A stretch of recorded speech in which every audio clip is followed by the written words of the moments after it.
செய்திகள் மற்றும் படங்களை பார்க்கணுமா? இப்பவே சப்ஸ்கிரைப் பண்ணுங்க, பெல் ஐகானையும் கிளிக் பண்ணிருங்க. ஏண்டா முன்சாமி, பணத்தை பத்திரமா வைடா. வட்டி வசூல் பண்ண கருப்பா வந்துட போறான். சம்பளத்தன்னைக்கு கழுகு மாதிரி வந்து நிப்பானே, எங்க ஆளைய காணோம். பொல்லாத பையன், பேய் மாதிரி அலைவான். சீக்கிரமா இடத்த காலி பண்ணிடுவோம், இல்லன்னா சம்பள பணம் வீடு போய் சேராது. ஏண்டா ஸ்பிரிங்கு தலையா, என்ன நீ இங்கேயா இருக்க? ஓடி போயிருவீங்க தானடா ஒளிஞ்சிட்டு நிக்கிறேன். ஏண்டா என்கிட்டயே வட்டிக்கு பணத்தை வாங்கி தின்னு புட்டு என்னையே ஏசுறீங்களா? எடுங்கடா வட்டியை முதலையும். இந்தாண்ண. என்னடா 30 ரூபா இருக்கு, அசல் தானடா. 3 மாசம் வட்டி 90 ரூபாய் கொடு. அடுத்த மாசம் சேர்த்து தந்துடுறேன். இந்த மாசம் எங்க அப்பாவுக்கு தலை தவசம். 10 மாசமா உங்க ஒப்பனுக்கு தலை தவசம்னு சொல்றியே, உங்க ஒப்பன் என்ன ராவணனா? சரி, அடுத்த மாசமே கொடு. ரொம்ப நல்லதுண்ணே. அது வரைக்கும் இது இருக்கட்டும். அண்ணா, சோறு எடுத்துட்டு வரதுக்கு இது ஒண்ணுதானே இருக்கு. பெரிய எஸ்டேட் ஓனரு டிபன் கரையில் தான் சோறு எடுத்துட்டு போவாரு. காகிதத்துல கட்டிட்டு போடா, இல்லன்னா அதையே தின்னுடா கழுத. அண்ணே அண்ணே அண்ணன் வசதி எப்படி? அண்ணன் வாங்கின அட்வான்ஸுக்காக சம்பள பணம் பூராத்தையும் பிடிச்சிட்டானுங்க. டீ குடிக்க கூட காசு இல்ல. டீ என்கிட்ட கேக்குறியா? இல்ல எப்படி சமாளிக்க போறேனே தெரியல. சமாளி. நான் ஒருத்தன் தான் வேலை பாக்குறேன் எங்க வீட்டுல. கூட பிறந்த 5 பொம்பளை பிள்ளைங்க. அதனால தானே உனக்கெல்லாம் நான் வட்டிக்கு பணம் கொடுத்தேன். உன்னால பணம் கொடுக்க முடியலன்னா சாயந்தரம் உன் பெரிய தங்கச்சி இந்த பக்கம் அனுப்பி வை. என்ன மானகட்டம் நினைச்சியா? மரியாதையா பேசியா? அடுத்த மாசம் கொடுக்கறேன்னு உன் தங்கச்சி கிட்ட சொல்லி அனுப்ப சொன்னேன்டா. அப்படியா? அடுத்த மாசமே கொடு. அது வரைக்கும் இத கொடு. என்ன இருக்கு சொல்ற? இப்படியே வெளியே போடுது. அப்படியே போ, அப்பதான் உனக்கெல்லாம் புத்தி வரும். டேய், அடுத்த மாசம் வட்டி முதல்ல நீ குடுக்கல, அப்புறம் இதுவும். ஐயோ ஐயோ, என்ன பாக்காத மச்சி, வசந்த் தனியா உட்கார்ந்து என்ன படிக்கிறான்? ஏதாவது பேஸ்புக்கா இருக்கும். போட்டான். ஒன்ன மாதிரி நினைச்சு அவனையும் உருப்புறம் எப்பயும் தனியா தாண்டா இருப்பான். நம்ம கட்சியிலேயே சேருவான்.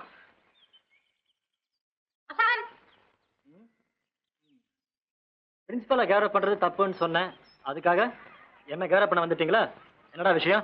நாங்க எல்லாரும் சேர்ந்து ஏகமனதா முடிவு எடுத்தோம். என்ன முடிவு? ஒழுங்கா படிச்சு பாஸ் பண்றதா முடிவு பண்ணிட்டீங்களா? நீதான் இனிமே நம்ம காலேஜ் செக்ரட்டரி. உன்னை தேர்தல்ல நிறுத்துறதுன்னு முடிவு பண்ணிட்டோம். நான் அப்படி முடிவு பண்ணலையே. நீ ஒண்ணும் பண்ண வேண்டாம் மச்சி.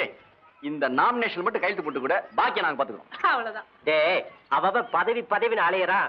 இவன் என்னடா தானா வரத்தை உதறி தள்ளுறான்டா. பழைக்க தெரியாதவன்டா. ரகு, பதவிக்கு வருது உழைக்கிறதுக்காக இல்ல. நம்மளால நல்லது செய்ய முடியுங்கிற நம்பிக்கை இருந்தா பதவிக்கு வரணும். இல்ல ஒதுங்க அடுத்தவனுக்கு வழியை விட்டுடணும். சரிதான்டா, ரொம்ப கிராக்கி பண்ணாம கையெழுத்து போடு. ஆமா வசந்த், செக்ரட்டரி போஸ்டுக்கு தகுதியான ஒரே கேண்டிடேட் நீதான். 100% கரெக்ட். பணம், பர்சனாலிட்டி ரெண்டு நான் மஸ்ட் இருக்கு. அண்ணா, கையெழுத்து போடுங்க அண்ணா. பிரதீப், அது என்னன்னா போடுறா கையெழுத்த. எங்க வாத்தியார் வசந்த் எழுத்திருக்க எவனுக்கு தில்லு இருக்கு? வசந்த் வாழ்க! வாழ்க வசந்த்! பதவி என்பது ஆண்களின் பரம்பரை சொத்தா? நாட்டையே பெண் ஆளும் போது போதுமா? உட்காரு.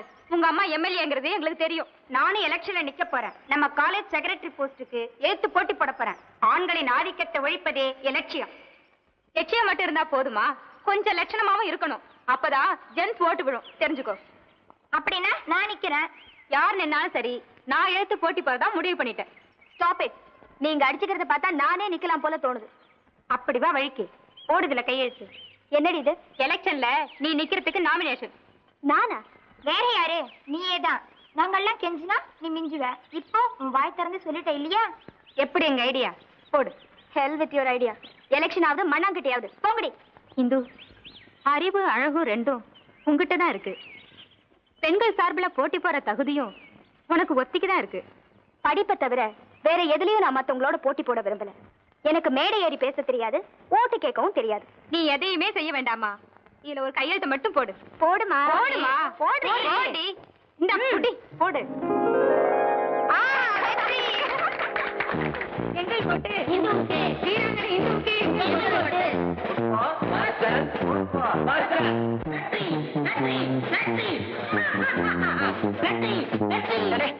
முள்ளமாவாடா, நாளைக்கே தமிழ்நாட்டுல பெரிய பூகம்பம்னு பேப்பர்ல எழுத போறான். முள்ளவா? நான் வேற நல்ல செய்தி கொண்டு வந்திருக்கிறேன். பிரதீப், வசந்த் ஜெயிச்சிட்டாரு தெரியுமா? நான் சொன்னபடியே வாத்தியார் ஜெயிச்சிட்டாரு. ஏண்டா சொப்பனை எப்படி ஏதாவது கண்டியா? இன்னும் எலெக்ஷனே நடக்கல, அதுக்குள்ள எப்படி ஜெயிச்சுப்பான்? என்ன நோட்டீஸ் போர்ட பாருங்கடா.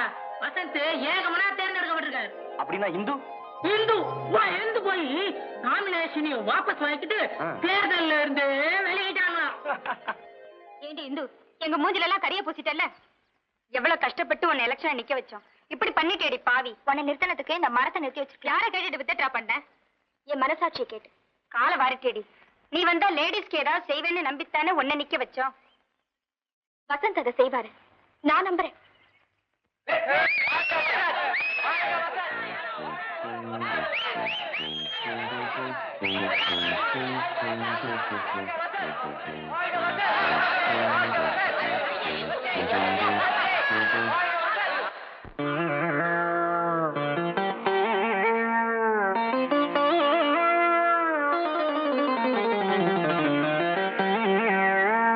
நடந்து முடிஞ்ச தேர்தல்ல நம்ம ஆளு ஜெயிச்சதுனால எதிர்கட்சி தோத்து போச்சு.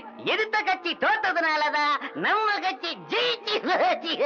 டேய் டேய் அடிங்கடா ஜால்ராவ. யாருக்கு? ஜெயிச்ச கட்சிக்கா? ஜெயிச்ச கட்சிக்கு தான் எல்லாம் ஜால்ரா அடிக்கிறாங்களே. பாவம் மனசு உடைஞ்சு போயிருக்கிற எதிர்கட்சிக்காரங்களுக்காக கொஞ்சம் பலமா அடிங்கடா ஜால்ராவ. என்னடா கூப்பி, என்னடா ஃபைனான்ஸ் இனாகுரேஷனுக்கு என்னடா பண்றது? நானும் யோசனை பண்ணி தான் பாக்குறேன். ஒண்ணும் கிடைக்க மாட்டேங்குது. ஏதாவது ஒரு நல்ல ப்ரோக்ராமா போடணும்டா. உங்ககிட்ட இவங்க எல்லாம் ஏதோ கேட்கணும்னு வந்திருக்காங்க. கேளுங்களேன். பதவிக்கு வந்து 2 மாசம் ஆச்சு. வெற்றிகரமான 60வது நாள் போஸ்டர் ஓட்டலாங்கிறீங்களா? ஆர்ட்ஸ் கிளப்னு ஒண்ணு இருக்கு.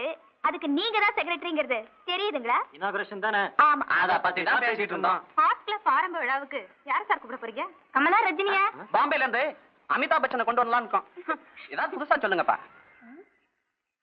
ஹே வசந்த், இவர் the great magician professor Vijayanath magic show. இவரோட ஷோவை ஏற்பாடு பண்ணா எப்படி இருக்கும்? நல்லா இருக்கும். குட். நல்ல என்டர்டெயின்மெண்டா இருக்கும். கூப்பிட்டு பாக்குறேன். பத்தியா, இதுக்கு தான் நான் வேணுங்கிறது. திருப்தி தானே?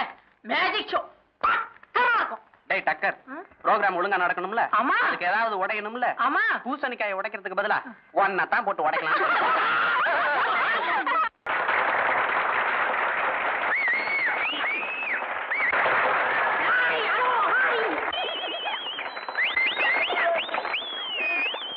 நீங்க எல்லாரும் என்னுடைய மேஜிக் ஷோவை ரசிச்சிட்டு இருக்கீங்கன்னு நினைக்கிறேன். ரொம்ப மகிழ்ச்சி. அடுத்தபடியா ஒரு சின்ன சமாள். நீங்க வேற கொஞ்சம் மேல வரீங்களா?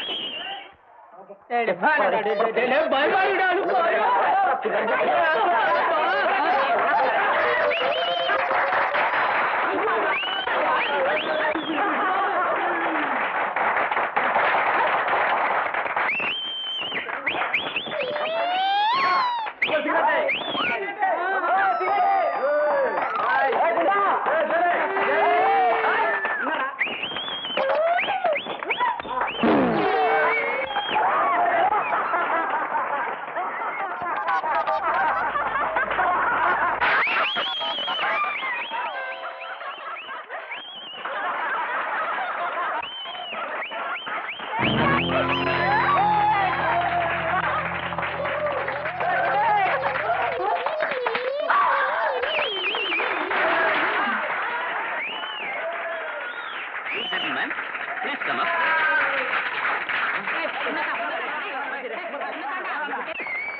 Anybody from this side? You, madam, please come up.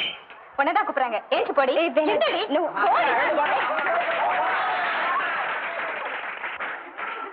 Hello. Gentlemen, ரொம்ப பிரமாதமா ட்ரெஸ் பண்ணிருக்கீங்க. இந்த கோட்ல ஒரு பூ இருந்தா எப்படி இருக்கு?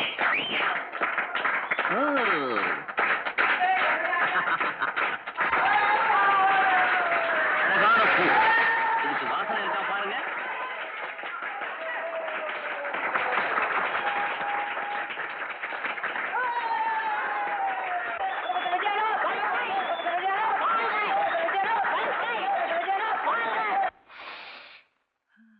ஏய், என்ன மச்சி டக்கர் பூ இது?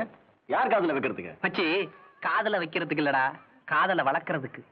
டேய், லில்லிக்கு என் மேல காதலும் இல்ல, ஒரு கருமாதியும் இல்லன்னு சொன்னீங்கல்ல, இன்னைக்கு பார், ஹெலிகாப்டர் சுத்துற மாதிரி என்னையே சுத்தி சுத்தி வட்டம் அடிக்க போறா. டேய், அன்னைக்கு என்னமோ தாயத்துன்னு, இன்னைக்கு என்னமோ பூவுன்ற. இல்ல என்ன, எங்களை எல்லாம் என்ன மாங்காமடையன்னு நினைச்சியா? அட மாங்காமடையா, இந்த பூவை பத்தி அவ்வளவுதான் உனக்கு தெரியும். இமயமலை சாமியார் ஒருத்தர் பரங்கி மலைக்கு வந்து எனக்காகவே ஸ்பெஷலா மந்திரிச்சு கொடுத்த பூ. ஓஹோ, அப்படியா? ஆமா, இந்த பூவை எந்த பொண்ணு தலையிலயாவது கொண்டு போய் வச்சேன், அவ என் பின்னாடியே நாய்க்குட்டி மாதிரி ஓடியாந்துருணும். இவன் பேச்ச கேட்டு பூவை எவன் தலையிலயாவது கொண்டு வச்சோம்னா பொண்ணு வர மாட்டான், போலீஸ் தான் வரும். சக்கரு லில்லி. ஆமா லில்லி. ஜகா வாங்கி மறைஞ்சிருந்து வேடிக்கை பாருங்க. இந்த வந்துட்டேன். மெல்ல நடமேனி என்னாகும். ஸ்வீட்டி கொஞ்சம் நில்ல. ஏன் என் பின்னாடியே வர? இந்த பூவை உனக்காக எவ்வளவு கஷ்டப்பட்டு கொண்டு வந்திருக்கேன் தெரியுமா? இது உன் தலையில வச்சாதான் என் மனசே ஆறும். ப்ளீஸ் எனக்காக இதை கொஞ்சம் வாங்கிக்க. நீ வாங்கிக்கல நான் இந்த இடத்த விட்டு நவர மாட்டேன். ஐயோ, பிரின்சிபல் வராரு, போயிடு. Please please please please please please கொடுத்து தொலை. ஆஹா ஆஹா. ஸ்வீட்டி பாதியாவது பார்த்து போடி. ஐயோ,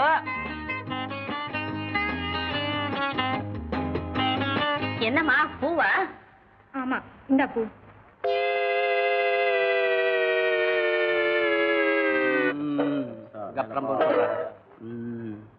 என்னடா மேல பாத்துக்கிட்டு இருக்கீங்க? ஹெலிகாப்டரையா? போன காரியம் என்னடாச்சு? வர்றா வர்றா, நேரம் பாதி தூரம் வந்துருப்பா. மச்சான் வந்துட்டா வந்துட்டா. பூவை குடுத்து லில்லிய வள்ளியா மாத்திக்கடா பாவி. ஒழுங்கா பார்த்து சொல்லு. இவ லில்லி இல்ல, கூட வள்ளி. ஆமா, கூட வள்ளி. மச்சான் பொண்ணுதான் மச்சான். மச்சான் என்ன மச்சான் இது? ஆசையா உன் பின்னால வந்திருக்கேன், என்ன தவிக்க விட்டுடாத மச்சான். சாமியார். மச்சான் மச்சான் மச்சான் மச்சான் ஐயோ மச்சான் ஐயோ, சாமியாரே சாமியாரே, காலத்துக்கு சாமியாரே, கூப்பிட்டு போய் ரூபாய் வர மாட்டேன். சாமியாரே, வச்ச சாப்பாடு அப்படியே இருக்கு. 3 நாளா இதே கதை தான். சமைச்சு வைக்க வேண்டியது, அதை அப்படியே எடுத்துட்டு போய் எரிய வேண்டியது. அம்மா ராஜம்மா, வழக்கம் போல சாப்பாடு எடுத்துட்டு போ. ஐயா இன்னைக்கு கூட சாப்பிட வரல. ரூமை விட்டு வெளியே வந்தாதானே. சாப்பாட்டு எடுத்துட்டு போய் ரூம்ல கொடுத்தா என்ன? அதான் ரூமை சாத்திட்டு உள்ள உட்கார்ந்துருக்காருன்னு சொல்றானே. நீ போனா மட்டும் கதவு பொழந்துக்குமாக்கும். அப்படி என்னதான் நடந்துச்சு? யாருக்கு தெரியும்? ஒருவேளை உடம்புக்கு சரியில்லையோ என்னமோ. மேனேஜர் ஐயா தான் ஊர்ல இருந்து வந்துட்டாரே, ஐயாவை பத்தி அவர்கிட்ட போய் சொல்லலாமா? போங்க சொல்லுங்க. அட நீ வாயா. ஏன் மேனேஜர் ரூமுக்கு உங்களுக்கு வழி தெரியாதாக்கும்? அட நீதான் முன்னாடி நடக்கணும், வாயா. அட போய முன்னாடி பின்னாடி. கிழவை திங்கிறதுக்கு அலையாத. அலையோ அலைன்னு அலையுதுங்க.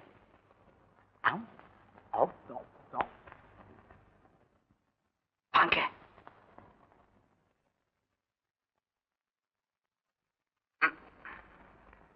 ஐயா, என்ன சம்பளம் தான் வாங்கிட்டீங்களே, அதுக்குள்ள அட்வான்ஸா? அது இல்லைங்க ஐயா, நம்ம ஐயா விஷயமா தான். ஐயா விஷயமா? என்ன கருப்பா? நீங்க ஊருக்கு போனதுல இருந்து ஐயா ரூமை விட்டு வெளியே வர்றதே இல்லைங்க. குளிக்கிறது இல்ல, சாப்பிடுறது இல்ல, எந்த வேலையும் பாக்குறது இல்லைங்க. ஏன்? அத நாங்க எப்படிங்க கேக்குறது? அவர் இப்ப சரியா யாருகிட்டையும் பேசுறது கூட இல்லைங்க ஐயா. சரி, நான் போய் பாக்குறேன்.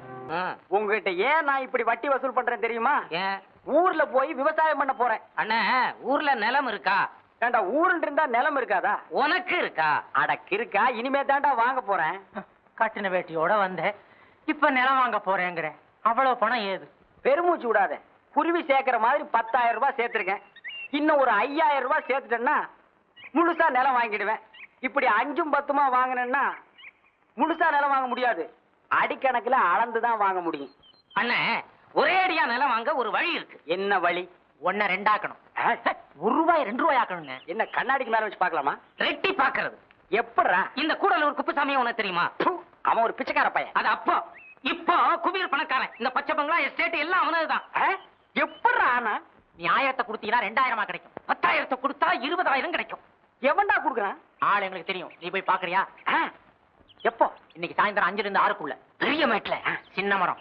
ஆள் அங்க ரெடியா இருப்பான். போய் கண்ணடி. ரூபா ரெடியான்னு கேளு. 1000 கொடு. 2000 வாங்கிக்க. வாங்கிட்டு போயிட்டு திரும்பியே பார்க்காத. பெரிய மேடு, சின்ன தெருவு, கண்ணடி, ரூபா ரெடி. என்ன அடி? அடே டே ரூபா டே டே கட்டு. என்ன தைரியம் இருந்தா உன் தங்கச்சி ரூபாவை எங்க 2 பேரையும் கூட்டு வர சொல்லுவான். அவன் தான் கருப்பேன். நீ 4 கொலை பண்ணவங்கிறத சொல்றோம். பரவாயில்லங்கிறானே. காசை தூக்கி எறிஞ்சா தங்கச்சி கூட்டிட்டு நாய் மாதிரி பின்னால வருவேன்னு சொல்றான். எங்க இருக்காங்க பாக்குறியா? இன்னைக்கு சாயந்தரம் 5 to 6 பெரிய மேடு, சின்ன மரம். வந்து நிப்பான், கண்ணடிப்பான். ரூபா ரெடியான்னு கேட்பான். அள்ளி கொடுத்துரு. உடனே புறப்படு.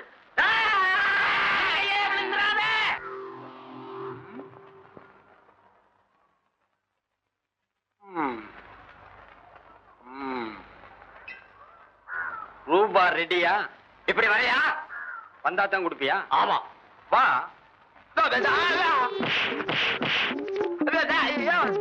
ஏன் அடிக்கிற? இந்த தைரியம் இருந்தா என்கிட்ட ரூபாய் கேட்பேன், ஒப்பங்கிட்டே ரூபாய் கேட்பேன். ஐயோ அம்மா! நாம எதிர்பார்த்ததுக்கு அதிகமாவே வாங்கிட்டான். அவன் வாங்கணும்னு தானே இந்த ஏற்பாடு. அண்ணே, பெரிய மேட்டுக்கு போனியா? சின்ன மேட்லயே இந்த கதி. எண்ணி வாங்கினேன் அண்ணன். எண்ணாமலே வாங்கினப்பா. இன்னொரு ஆள் பாத்துருக்கோம், ஒன்ன 3 ஆக்குறானா. உங்களை விட்டா 3 9 ஆக்கிடுவீங்கடா. அண்ணே, இந்த வட்டி பணம் எனக்கு அசலே வேணாம்ப்பா. அட பாவிங்களா, திட்டம் போட்டு வேலை செஞ்சிட்டீங்களேடா. குற்றம் புரிந்த